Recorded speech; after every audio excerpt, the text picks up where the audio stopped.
Okay, namaste everybody. Let's if it's okay, Shivaji, we'll make a start and we'll let others join because I'll take the first few minutes anyway. So let me make a start. Yeah, just a couple of things.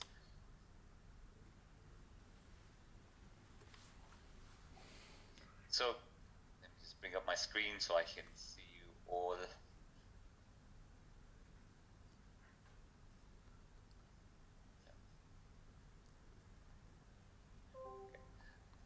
Namaste everybody and welcome to tonight's Vichar Manthan event. Today's topic will be revisiting Vivekananda. This is the 129th year since he gave his famous speech that we all know and love, Sisters and Brothers of America. We all sort of lauded and applauded his vision, but it's time to probably reevaluate. And in light of end of Jan, it was the sort of National Youth Day, so the birth of Vivekananda. So we need to kind of look at how do we fare since then, and does his vision largely remain unfinished? We will visit this topic with our guest speaker, A Sreedharanji. He is the founder for MindandIntellect. My name is Pranav Shukla and I'll be your chair for this evening. For those of you who are new to the platform, the name Vichar Manthan, or VM for short, is a Sanskrit phrase which translates to the churning of ideas. So as the name describes, the platform is here to spotlight those ideas that are most pertinent to our society, and we educate them through the lens of dharma. Another way to describe dharma is to say that which sustains. And we do this by engaging with experts in their fields. And I will be shortly introducing our expert for today. So the brief agenda and the topic for today will start with a small prayer. Then we will pass to our guest speaker to begin our manthan. Sreedharanji will provide his thoughts for the first 30 minutes. And the last 20-25 minutes will open up to the audience for Q&A. By no means we're here to reach clear-cut answers, but we need to get to a robust and valuable discussion whilst applying dharmic lens on very important topics that affect our community. What we could do with your contribution as we kind of go through the topic for today is by posting your comments and question to our host, Shiva, using the Zoom chat function. And if you enjoy this evening and would like to know more how to get involved, please do reach out to myself, Shiva. We have a few other, Narendraji is also on. We'll have a few other join us from the Vichar Manthan team, which I can introduce. So let me begin. I will introduce our guest speaker, Sreedharanji. Sreedharanji describes himself as a New Age philosopher and a self-management expert. He spent the last 20 years in the study and research of ancient wisdom and its practical application in the modern world. His focus has been to help the individuals to live life to their full potential, experiencing peace and prosperity. Sreedharanji has conducted over 7,500 lectures, seminars, workshops in various parts of the world for a very diverse audience. The topics for these lectures are either general subjects or customized based on the audience. Sreedharanji is a senior disciple of Swami Parthasarathi, and he has completed 3 years residential course at the Vedanta Academy in India. And he has dedicated his life to help people improve the quality of living through Vedanta, the ancient wisdom.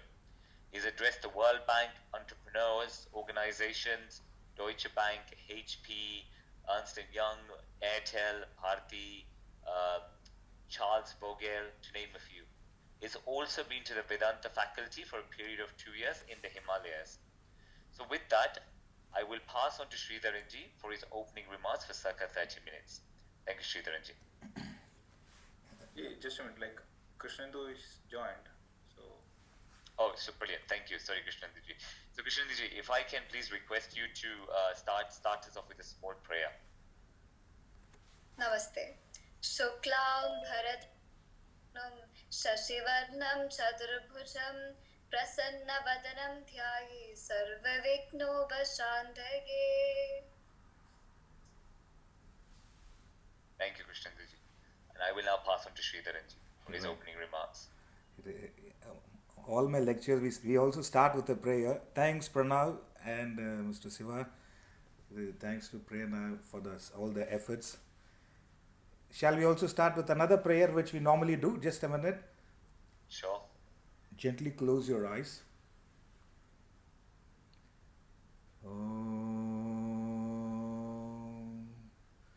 Om Sahana Vavatu Sahanau Bhunaktu Sahaviryankaravavahai Tejasvinavaditamastu Mavid Vishavahai.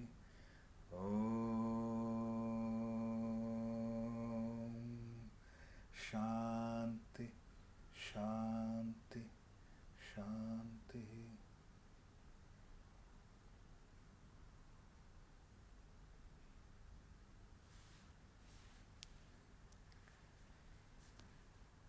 One of the greatest thinkers the world has ever seen is Swami Vaikananda. The interesting part is, it was the transformation of Vivekananda which helped in the transformation of the spiritual wisdom in India. In fact, that's why it was Narendra Datta, born on 12th January 1863, who through his efforts became Swami Vivekananda. So that's why, as Pranav was mentioning, the 12th of January is celebrated as National Youth Day, which is his birthday. So, I'm going to share few aspects or the messages of Swami Vivekananda, which, if you observe, how are we faring now? I mean, definitely we are faring better. I mean, I want to be optimistic, and there's no point being pessimistic. So, definitely we are faring better. It is the youth of India and most part of the world, there is a spiritual awakening. And I see, even in my lectures, I find over 30 nationalities who attend. And even the youngsters are far more open-minded now than they were maybe 40, 50 years ago. So definitely we are doing better, or what I would say is we can do much better. Much better. And the areas where we have to improve, which Swami Vivekananda highlighted, still it is very prevalent. One of my favorite quotes of Swami Vivekananda is, a youngster went up to Swami Vivekananda and asked him, he said, Swami, I want to take up to the spiritual path. I need your guidance. What would you suggest for me to take up to the spiritual path? He said, go play football. Go play soccer. That was his answer. And the youngster couldn't understand. Look, I want to take up to the spirituality, and you say, go play soccer. And he says, first get into activity. His whole thing was, get into activity. Why I am telling you, as a result, his clarion call was, arise, awake, stop not until your goal is reached. Arise and awake. How many of us really reflect, arise? What do you mean, arise and awake? Arise to what? Awake from what? In fact, that's why one of his famous lectures, there were thousands of people assembled. He went up to the stage. He just spoke one statement and came out. He said, conquer your mind, you will conquer the world. Fall a prey to your mind, you become a victim of the world. Conquer your mind, you will conquer the world. Fall a prey to your mind, you become a victim of the world. He said, self-transformation is far more essential than reformation of the world. Self-transformation is far more essential than the reformation of the world. So, in fact, he did that. Narendra Datta became Swami Vivekananda. Self-transformation. And he conquered the mind. As a result, he conquered the world. The portrait of Swami Vivekananda, whenever you see that, it oozes confidence and motivation. You see, the moment, the way he stands and the way he conducts, his posture, I mean, it is not just posture, it is something which comes from within. His famous statement said, take up one idea. Make that one idea your life. I repeat, take up one idea. Make that one idea your life. Dream of it. Think of it. Live on that idea. Let the brain, body, muscles, nerves, every part of your body be full of that idea, and just leave every other idea alone. This is the way to success, and this is the way to the great spiritual giants are produced. If you ask me, if any one of us take up this one, Take up one idea. Make that one idea your life. Dream of it. Think of it. Live on that idea. Let your brain, body, muscles, nerves, every part of your body resonate with that idea, and just leave every other idea alone. That's what he did, and that's what he expects us to do. This is the way to success, and this is the way great spiritual giants are produced. So, what I wanted to share is, isn't it a phenomenal suggestion to take up one idea and make that idea your own? So, if you ask me, quite a few have taken up to this path, and as a result, they have achieved what they have achieved. But a lot needs to be done. A lot needs to be done. And what prevents us from taking up one idea is our own mind, our own distractions of the mind. What he calls as attractive distractions. What the youth are a victim of is an attractive distractions. So his idea of India was way beyond the caste, creed, color and religion. He recognized the infinite potential of India lies in its spiritual wisdom. The great values given by those Vedantic masters. Says he understood that neither politics nor power but spirituality forms the core of our nation, or in fact of the world. And he says the wisdom of Vedanta is the hidden treasure of India. And he was very keen on self-transformation. That's why he said transformation is possible when people are out of their depths of poverty, ignorance and disease. So, and he emphasized on education, not just the scholastic education, that man-making education. How many of us are aware of ourselves? He emphasized on two aspects. One was, he said, intelligence is essential. You got to gain that intelligence through an external source. You could be a fantastic civil engineer, or you could be a very honest chartered accountant, or you could be a very service-minded surgeon. That's a field of speciality. He said you need intelligence, but you also need a strong intellect. The capacity to make choices, the potential to exercise control over the mind, the grandeur of embracing the spiritual values in our life. So he emphasized the need for developing intelligence to deal with the world and having a very strong intellect to deal with ourselves. That's why he says, conquer your mind, you'll conquer the world. Fall a prey to your mind, you become a victim of the world. So, I mean, his notion of self-development resonates with me so much. I mean, I worked on it for the last 25 years, and let me tell you, his words, when you read his works, it looks like as if he spoke those words last year or just during the pandemic. It is that powerful, it is. So, he says, another beautiful statement he made. He says, each work has to pass through 3 stages. First, ridicule. You may want to do great work. It passes through 3 stages in life, which almost all, even the entrepreneurs have followed it. First is ridicule, then opposition. They ridicule your idea, then they oppose your idea, then acceptance, he says. First, ridicule. Second, opposition. The next is acceptance.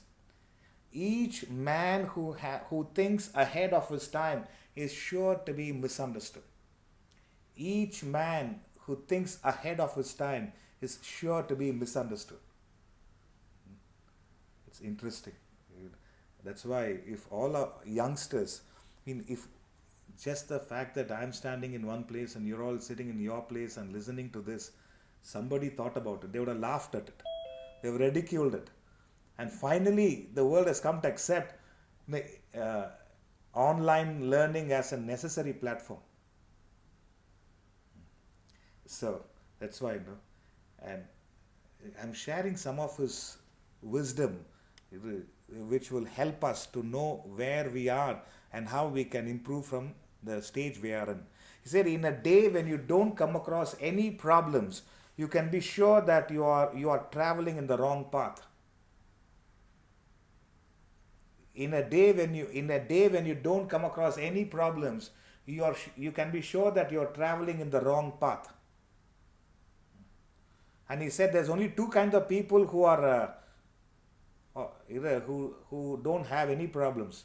One who are not yet born, and other who are passed away. He said, if you are living, you are bound to face the problems. And he gave this beautiful analogy, how you observe problems or challenges. It is how you perceive it. He says, if you know your potential, he says, each one of us is an infinite potential. You perceive a situation as a problem when the potential you have, or you are not aware of the potential, and the situation appears way more difficult. But when you develop your intellect, he says, you understand the potential you have in the form of mind and intellect is so infinite, it is just a situation to be handled. Therefore, he emphasized the youth to consider anything and everything as a challenge to be dealt with and not a problem to face. That's why even in English language, the moment you say there's a problem, it means the problem seems to be overriding you. It is above you. If you say it's a challenge to be dealt with, it means you are in control and you want to put on that effort and deal with it. And why I'm telling you is not just the youth, for everyone. If we understand the potential in the form of your mind and intellect is infinite. How many of us are aware that the mind which we have has the potential to experience gratitude, forgiveness, compassion, kindness, and the intellect to delve into unknown areas? So the moment you understand your potential, anything and everything in life is a situation to be dealt with. It's a challenge. It is not a problem which topples us down. So think about it. It is, if his idea is very much prevalent, many of them who have succeeded have used his idea, and all that I want to tell you is, it is up to us to deal with it. Another great statement he made: lectures from others will be of no use unless you lecture to yourself. Lectures from others will be of no use unless you lecture to yourself. He says, we have the three great gifts of God: a human body, the intense desire to be free, and the help of a soul to show us the way. Then he says the liberation is certain for us. He says there are three gifts we have been bestowed with: a human body, an intense desire to be free, and the help of a soul, of an enlightened master to show us the way. And he says if that is what you have, liberation is guaranteed. He says a pure heart sees beyond the intelligence to get inspired. It knows things that reasons can never know. A pure heart sees beyond the intelligence and it gets always inspired. It knows things that reason can never know. Emphasized on purity. See, let me tell you, friends, when he spoke about purity, what he highlighted is to remove traces of selfishness in us. What he demanded from the youth, from the Indian people is, can you become unselfish? Unselfishness, I'm sure Prerna is a platform of unselfishness. Young people coming together, working in the spirit of common welfare. So what is essential and required is the spirit of unselfishness. When you have that unselfishness ingrained in you, that paves the way for all growth in life.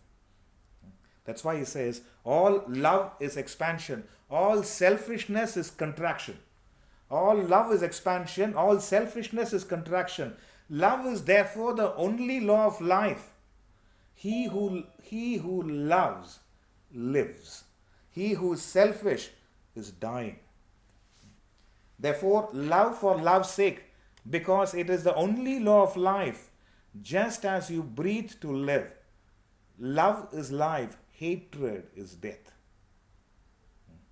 All love is expansion, and all selfishness is contraction. Can you imagine the how he emphasized the role of transcending your selfishness? When you move from selfishness, you are in a state of unselfishness, where you're able to accommodate others, accept others, appreciate others, and there's a potential of becoming selfless. Selfless is you are less of your ego, the little self, less of your little self, which is ego. The ego is one aspect we have to understand. There's an expansion for the word ego, ego. The expansion is exaggerated glorification of oneself. That's ego. ego. People say edging God out. You can't edge God out. God is always there. We have not created an axis. Ego, the expansion is exaggerated glorification of oneself.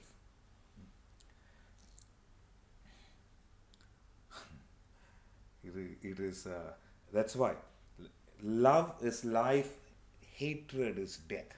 Love is life, hatred is death. It is therefore, watch out, friends, watch out. Another aspect he highlighted beautifully was the empowerment of women. One of those early thinkers who were very emphatic that the women need to be empowered. The inclusiveness of women in every aspect of life.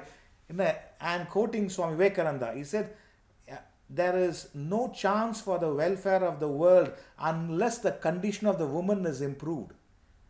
It is not possible for a bird to fly only on one wing. It is not possible for the bird to fly only on one wing. Women must be put in a position to solve their own problems in their own way. I know that the race that produced Sita, even if it only dreamt of her, has a reverence for woman that is unmatched on the earth. It is so, all that I'm saying is, Bhagavad Gita is considered as Mother Gita. They always say, what's your mother tongue? What is your mother nation? It is therefore all that his notion, it is improving, I would say. The inclusiveness of women is improving, but a lot needs to be done in that manner. Even though you find a lot of in the corporate field, there's a lot of people becoming CEOs of global organizations, and the homemakers are of great importance. So I like to highlight how he understood the value of women and how their inclusiveness does wonders to humanity. One aspect he spoke on, Vedanta. It's beautiful. One of those, one aspect I find most inspiring with Swami Vivekananda is his take on Vedanta. He said, while every other religion depended upon the life of its founder, Vedanta was based upon the eternal principles. It was on this that it based its claim of being the universal religion. All ideals are true, and the different religious systems were but special paths for the attainment of these various ideals, which when intensified were certain to draw out the divinity in man. While every other religion depended upon the life of its founder, Vedanta was based on the eternal principles. It was based on eternal principles. What it is based on is the principles and the truth. You take away Buddha, the Vedanta still exists. That's why he said Vedanta is like a science. Science is not dependent on one particular scientist. Millions of scientists have contributed to what we call as science. Similarly, the wisdom of Vedanta, which Vivekananda propounded and highlighted, that wisdom of Vedanta is contributed by thousands of great sages and saints. No one person can claim it as their own.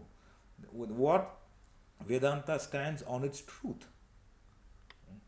Vedanta literally means, is taken from two Sanskrit words, Veda and Anta. Veda means knowledge, Anta means end. So Vedanta literally means the culmination of knowledge. It says once you get to that, in simple terms, what Swami Vivekananda highlighted is, once you know who you essentially are, the search ends. There was this great philosopher who said, spirituality is a journey from where you are to a place where you have always been and to know it for the first time. When you read the wisdom of Vedanta shared by Swami Vivekananda, then this statement sounds true. Spirituality is a journey from where you are to a place where you have always been and to know it for the first time. So friends, start this journey. He started this journey. He contributed immensely to the growth of India, and he still contributes. That's why people like, or great saints like Swami Vivekananda, there is no death. They are immortal in the sense, he is no more in the physical form, but his wisdom is prevalent. It still enlightens youngsters, anyone, any nationality who comes in contact with. Shouldn't we be proud of such great masters? This is when he started off his sermon, Brothers and Sisters of America. Brothers and Sisters of America. So, that's what I'm trying to say. It is, in that way, it's a great opportunity for us to get accustomed to this wisdom. Let us take in steps which will help us to improve ourselves. That's why he says, bring in the light, the darkness will vanish off itself. Let the lion of Vedanta roar, the foxes will fly to their holes. That's why if you can reflect on it, you may see in some of the books, I'm in pristine company. If I turn around, Swami Vivekananda, I can have a chat with him. 9 volumes. It is so much wisdom given out through his words. So think about it, and all that I want to tell you is, he has done his part. Are we doing our part? It is. There was a small story I'll suggest, and I'll conclude with it and take up your questions. Imagine I have in one hand $10,000 cash. Another hand I have Godiva chocolates, 4 bars of Godiva chocolates. And I call the little child in your home. I says, darling, pick up whatever you want. What will a child pick up? I guess chocolates. If I offer the same thing to you, $10,000 and the chocolates, what would you pick? You may say both. Why would you pick up the currency and not the chocolate? Because you have the knowledge. With the $10,000 you can buy a chocolate shop. A child is ignorant. It picks up the chocolates because of instant pleasures. Instant pleasures. That's why Swami Vivekananda highlighted, conquer your mind. The mind falls for instant pleasures. The moment you gain this wisdom of Vedanta, you will gain true happiness. And the Bhagavad Gita highlights that true happiness. It says it is like poison in the beginning, but nectar in the end. It's like poison in the beginning. It doesn't say poison, like poison, but nectar in the end. I'd like to conclude with the words of another great Vedanta philosopher, Arthur Schopenhauer, who was also inspired by Vedanta and Swami Vivekananda. He says, it is difficult to find happiness within oneself, but impossible to find it anywhere else. It is difficult to find happiness within oneself, but impossible to find it anywhere else. Why I'm telling you, friends, the youth, not just the youth, almost everyone seems to seek happiness from everywhere else. It's time you adhere to the words of Swami Vivekananda. Conquer your mind, you'll conquer the world. Fall a prey to your mind, you become a victim of the world. Arise, awake, stop not until your goal is reached. He says self-transformation is essential than the reformation of the world. So, it's up to us. It's up to us to work on ourselves. He has given us all the material which is essential. He will continue to inspire the youth, not just India, of all over the world. So, are we receptive? Are we putting in our efforts? In fact, even in the Gita it says, Uddharet Atmanatma now. You have to lift yourself by yourself. You are your greatest friend and your worst enemy. What Swami Vivekananda emphasizes, are you being a great friend to yourself, or are you being the worst enemy to yourself? It's our call. The choice is ours. Let me tell you, friends, we have a choice with respect to the choices, but we don't have a choice with respect to the consequence of our choices. It's like a choice made is like a bow, with an arrow which has already left the bow. You have a choice with reference to the choices. You do not have a choice with reference to the consequence of your choices. You have to face the music. The better it is when we take up to the principles of Vedanta. Work on the mind, develop your intellect, improve on your intelligence, make the right choices, and you will find yourself in living your life in a blissful way. That is what he highlighted.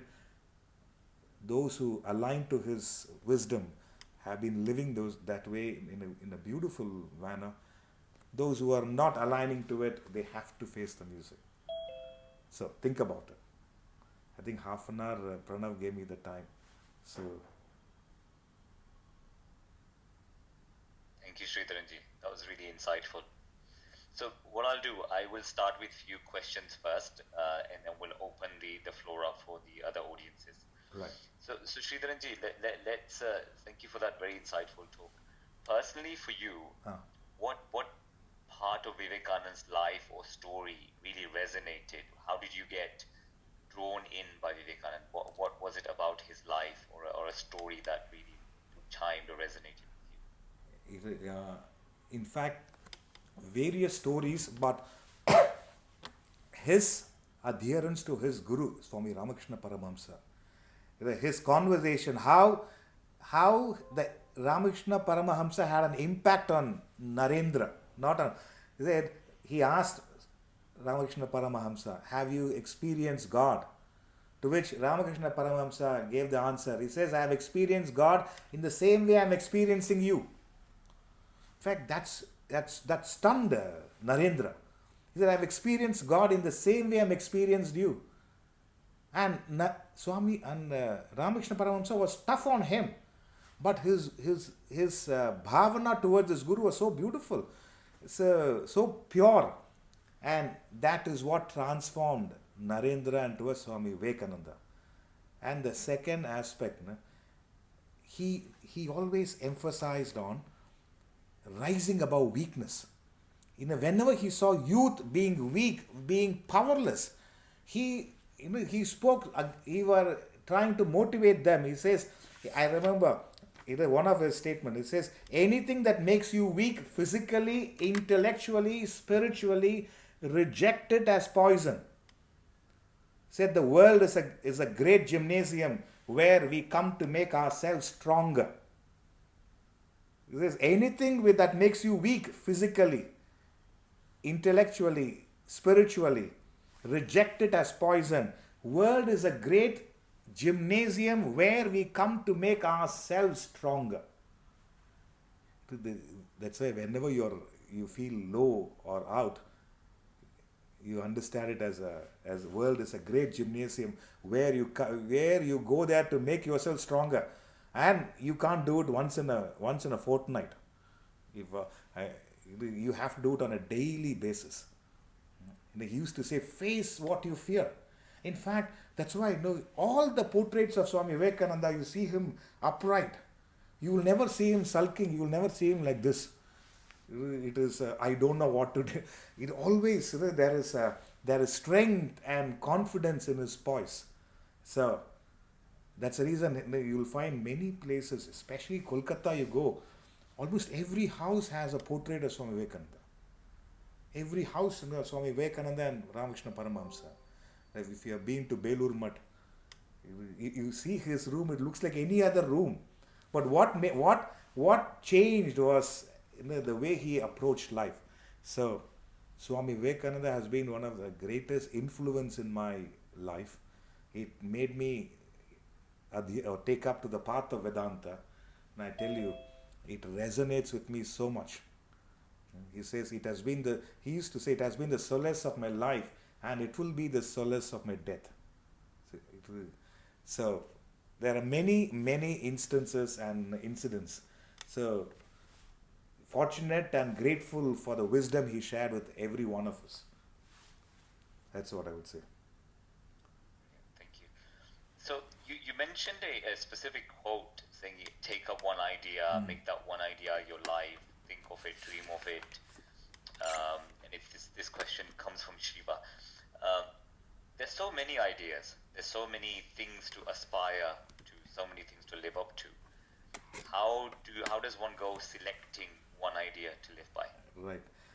Actually, that's a happy problem. You have so many wonderful ideas. There are people who say, I have no ideas. If you have many ideas, fortunate you are. But when we say idea, that which inspires you, it doesn't keep you quiet. Wherever you go, you think of it. Whatever you are or whatever you're doing, there is an aspect of that idea in you. It could be, to make the world a better place, or in whatever. So, number one, it is not a mere fantasy, or it is not an impulsive thought, but it is a strong thought process emanating from your intellect. It's a combination of mind and intellect where you don't need others' confirmation. You know it is to be done. So, therefore, if you have, in case, that's why he used to give us two aspects. He says, have a strong conviction. And if your conviction towards idea, a strong conviction, if your conviction towards idea is not that strong enough, adhere to your conscience, that little bird, something is there in us, the inner voice, something tells you, hey, go ahead and do it, or don't do it. So everybody forces, you want to do, you should do your MBA or do this. Something tells you, don't do it. Why don't you do another one? Either your conviction or your conscience. The question is, number one, it's a happy problem. You have many good ideas. Make a note of it. But to single it out, identify where your conviction is strong. If your conviction is not strong, adhere to your inner voice, that conscience. Or some people talk about intuition. Something tells you. I would say 27 years ago, something told me whatever I was doing, I was a part of my family business. Whatever I was doing, it was not resonating with me. But I didn't know what I should do. That's why when I read the works of Swami Vivekananda, it inspired me to take up to this path. And everyone said, really? Are you depressed? Is there any failure in relationships? They couldn't understand. I genuinely wanted to know more about my life, more about who I am. So, number one, it's a happy problem. Number two, observe your conviction. Number three, your conscience. And if you're able to align yourself with conviction and conscience, you will be able to single out what is that one idea which provokes you. That's why that idea, you don't need others' inputs for you to be inspire yourself. You will inspire yourself. You are a self motivator. So, and think of it when your mind is calm, not when your mind is agitated. I would suggest early part of the day. Think of when the mind is calm, reflect on it. You will find the solution. Otherwise, what will be left with is regrets. One of the regrets the psychologist says, I wished I followed my heart. I wished I lived up to my own expectation rather than servicing the expectation of others. That's one of the biggest regrets at the end of life.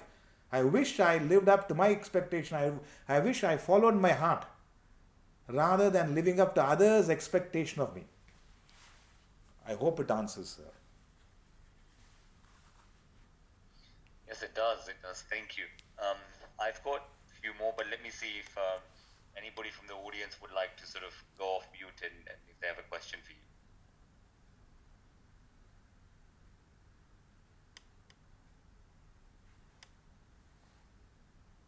No? Okay. Let me ask one, and then people in the audience, if you want to think of a question, please do ask.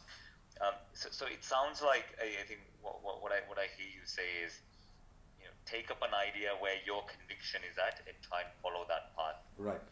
So I think what happens to most of us is we have strong ideas, strong ways we want to live, but then life, family, commitments, pleasures, everything gets in the way. Right.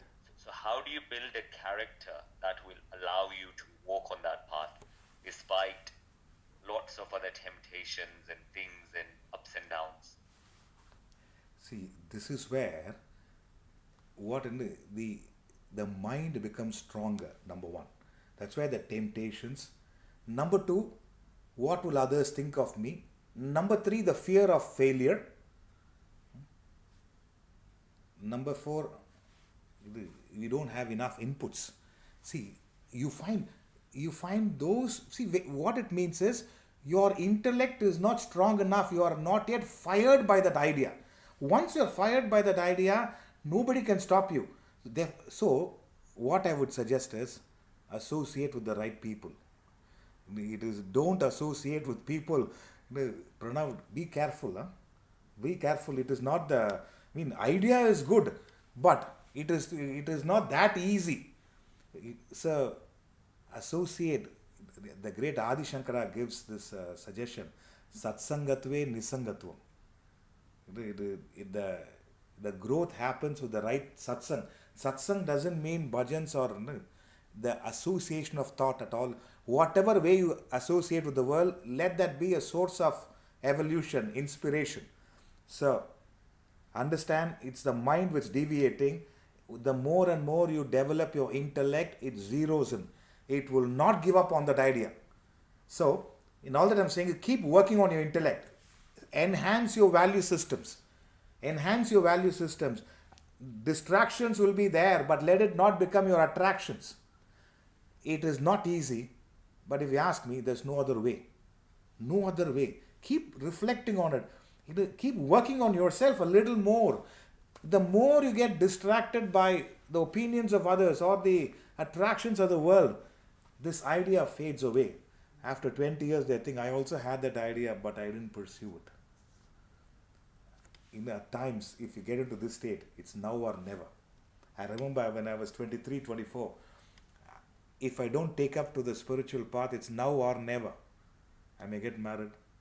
After that, children, I don't know, business and all that. It's now or never. I said it's okay, I tried and failed, but I don't want to regret that I never tried. So 23, I took that stance. And everybody thought this guy has gone mad. It is now the same people appreciate. But you need to be patient enough. You have to play the long game. You have to play the long game. It is the moment you give in. It is you will be sucked into what the Gita says, samsara. Nothing wrong with samsara, please. It is once you give in, I'm telling you. It's very difficult to retrieve yourself. All that I'm saying is, if you have this idea, protect that idea, safeguard that idea. Do not dilute it by sharing with others. If you have that idea, nurture it, nourish it, improve upon it. I'm telling you, there will be a stage it becomes like a force. It is, and number two, do not allow your self-esteem, self-confidence to drop due to others' opinion or judgment of you. Or number three, do not look into your past failures to decide your present state of affairs. It is the past is past. The present could be different, or the future is different when the present is well utilized. Yesterday's choices were made with yesterday's maturity. Today you can make a much better choice and improve on yourself. 23 years, 23, 24 years ago, the same thought. Yesterday's choices were made with yesterday's maturity. But today I'm a different individual. I'm an improved person. I'll make a better choice today. As a result, that tomorrow could be beautiful. So, conviction, protecting the idea, nurturing that idea, and improving on your intellect. Eventually you will find that you are a strong person. You are an evolved person. And nobody can topple you. Others will say thank you very much. I will rather try. Even if I don't succeed, there will be others who will try from where I left. So if Swami Vivekananda thought, what will others think of me? He would have remained Narendra Datta. That's all. Narendra Datta, who would have attended lectures or reading books or visiting Durga temple in Kolkata. He protected that idea, nurtured that interest. I mean, he surrendered to his guru. And as a result, what is the effect? Narendra became Vivekananda. That's what I'm saying. He had that idea. He had faith in that idea, and he had faith in his master that it will protect, it will nurture the idea, and as a result, it worked wonders for him. For us, it looks like a miracle. How is it? I mean, he's fired with that idea. That's why one aspect of Pranav is faith. The moment your faith is shaken in the idea you have, it is easy to give up. Let me tell you, the faith I have in Vedanta, in our spiritual wisdom, the wisdom contributed by the great sages and saints of India, it's unshakable. Unshakable. And I'm so proud that we come from a nation where what wisdom they contributed, not just for Indians, for the entire humanity. It is not just for Hindus, it's meant for any faith, any religion. That's why it is, I don't know how to convey that. So proud. And what contribution, what depth of wisdom. I had the opportunity to delve into it in depth. Been in Himalayas for 3 years, been in ashram for 5 years, and dealt with top organizations as well. Not out of ego, friends, it's out of absolute self-esteem and joy. And it is not, none of it is mine. Just embracing the wisdom given out by these masters. So therefore, protect your idea. Let the faith become stronger. Faith gets diluted when you give in to the judgment of others. Protect that idea. Have that faith that if you have that idea, you have the potential to gain it. Once you have faith, anything is possible.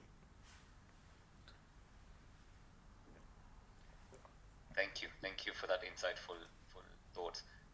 Anybody have a question? I'll carry on. There's one, Ravi Medekar. What according to... There was a question which came up. Okay. What according to Swamiji would it be in the grand narrative of Bharat? Ravi Medekar. According to Swami Vaikananda, a grand narrative of Bharat is where there is freedom, there is fearlessness, there is spiritual wisdom prevalent for everyone. Everyone. There is freedom. He emphasized on freedom. And it is, I think, the spiritual wisdom for everyone. So, the grand narrative of Bharat. Let me tell you, Bharat is derived from three Sanskrit words, Ba, Si, Rataha, which means you are an heir to this pure consciousness. If you are from this Bharat, you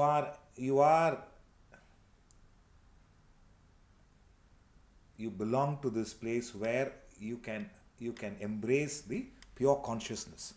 So that is what. Therefore, the grand narrative is freedom, spiritual inclusiveness, and mind control.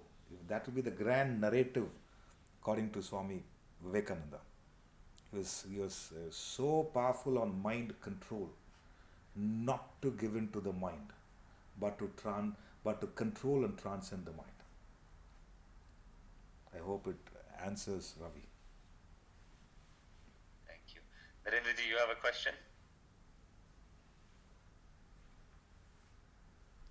Sanjay, namaskar.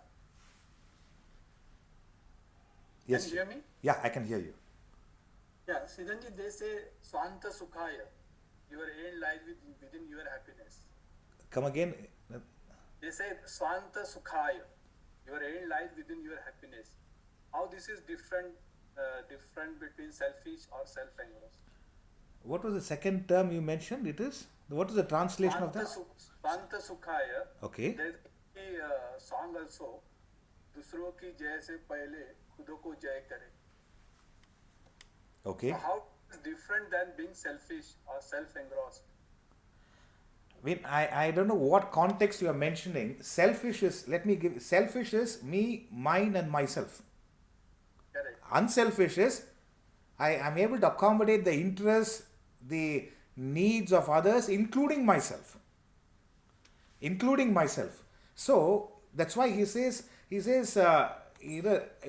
all selfishness is contraction. Me, mine, and myself is contraction, and as a result, one of his values is the youth should become unselfish. We have to become unselfish. There are great poems and songs highlighting unselfishness. Even in the Arati, he says, "Kya lage mera, sab kuch hai tera." It says, no, it is all yours. It's all divine grace. So, in simple terms, selfishness is not the way of life. They say if selfish goal becomes only goal in life, life soon becomes goalless. So, the only way to live life, embrace life, is by being unselfish. It is by accommodating the interest of others, by serving the welfare of one and all, which is including you. Do you think Swami Vivekananda will be left unattended? Anywhere? It is, I don't know, was he thinking where will the next meal come from? You serve the world serves you. Enough and more. Did Mother Teresa think, how will I going to take care of myself? It is all that I'm saying is, it is a different thought process. So therefore, unselfishness is the only way to live. All love is expansion, all selfishness is contraction. The love is the only law of life. He who loves lives. He who is selfish is dying. He who is selfish is dying. So think about it. It is the unselfishness. See, it looks like an effort. Once you get into that mode of functioning in an unselfish way, I'm telling you, you can't. You will be stunned. Why are people selfish? In this pandemic, we have seen both. There were many unselfish people. Whenever I used to call Mohanji, he is only stuck with somebody's problem. This has happened, so he's there. That has happened. I'm sure Prerna and all your people who have been serving others. It's not that you're serving your relatives, you're serving one and all. That is where expansion is. All selfishness is contraction. So watch out. Find me one selfish person who's happy. Everything in the house life, everything is fine, but back is paining. You'll find I'm not saying you'll find no selfish person is happy. They may portray on the social media that they went there, they had a great time, but are they really happy? So think about it.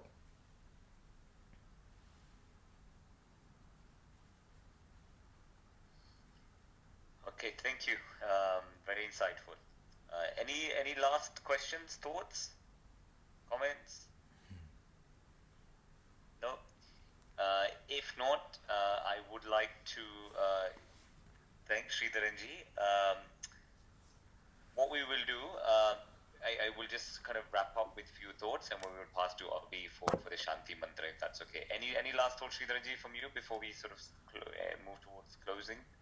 Thank you for the opportunity, and let this wisdom of Swami Vivekananda resonate with one and all.